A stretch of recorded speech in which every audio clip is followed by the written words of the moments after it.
یہودی کئی سالوں سے اس سنہرے ٹائم کا بے صبری سے انتظار کر رہے تھے جب وہ لال گائے کی قربانی کر کے تھرڈ ٹیمپل کی تعمیر شروع کریں گے۔ اسرائیل ان گایوں کی قربانی اپریل میں کرنے کا ارادہ کیے بیٹھا ہے۔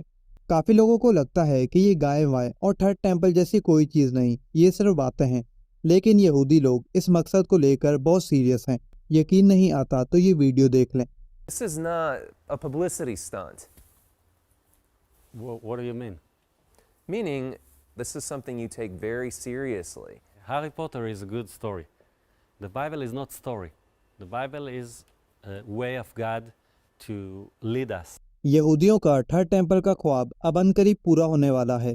کافی ٹائم سے اسرائیل ریڈ ہیپر کی تلاش کرتا رہا، لیکن کوئی بھی گائے اس معیار کی نہ ہوتی جیسا کہ یہودیوں کو چاہیے تھی۔ اس گائے میں کچھ کوالٹیز درکار تھی، جیسا کہ یہ گائے زرد رنگ کی ہو، کوئی ایک بال بھی کالا یا کوئی اور رنگ کا نہ ہو، حتیٰ کہ پیر اور آنکھوں کی پلکیں بھی زرد رنگ کی ہوں۔ اس کی عمر نہ زیادہ بڑی ہو نہ زیادہ چھوٹی، یہ ایک مادہ گائے ہو اور اس گائے کو کبھی کھیتی باڑی میں بھی استعمال نہ کیا گیا ہو۔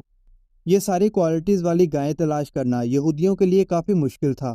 وہ کئی سال دنیا بھر گھومتے رہے، لیکن گائے میں کوئی نہ کوئی کمی نکل آتی۔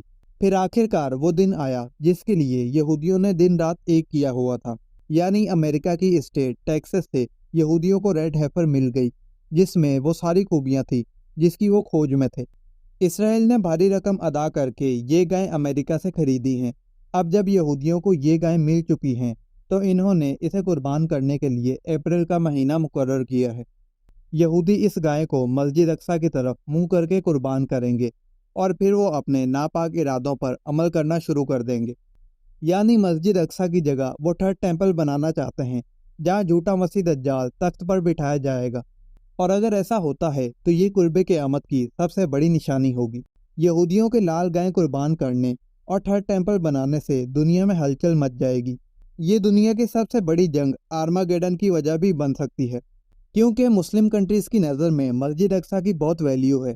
100% چانس ہے کہ اتنے سارے مسلم ملکوں میں سے کوئی نہ کوئی سخت رد عمل دے گا، جس سے دنیا میں تیسری بڑی جنگ کا خطرہ پیدا ہوگا۔ حدیث کے مطابق یہ جنگ اتنی خطرناک ہوگی کہ اگر کسی کے 100 بیٹے ہوں گے تو 99 بیٹے اس جنگ میں شہید ہو جائیں گے۔ اگر آپ آج کے دور کا جائزہ لیں تو اسرائیل اور حماس کے درمیان جنگ نے حالات کافی خراب کر دیے ہیں۔ کئی معصوم لوگ اس جنگ میں شہید ہو چکے ہیں۔ دنیا میں فساد انتہائی بڑھ چکے ہیں۔ وہ ٹائم دور نہیں جب تیسری بڑی جنگ کے دردناک مناظر سب دیکھیں گے۔ خدا ہم سب کو حق اور سچ سمجھنے کی توفیق عطا فرمائے، آمین۔ تو ناظرین، اس ٹاپک کے حوالے سے آپ کے کیا خیالات ہیں کمنٹ سیکشن میں لازمی بتائیں۔ تو ملتے ہیں نیکسٹ ویڈیو میں، تب تک کے لیے اللہ حافظ۔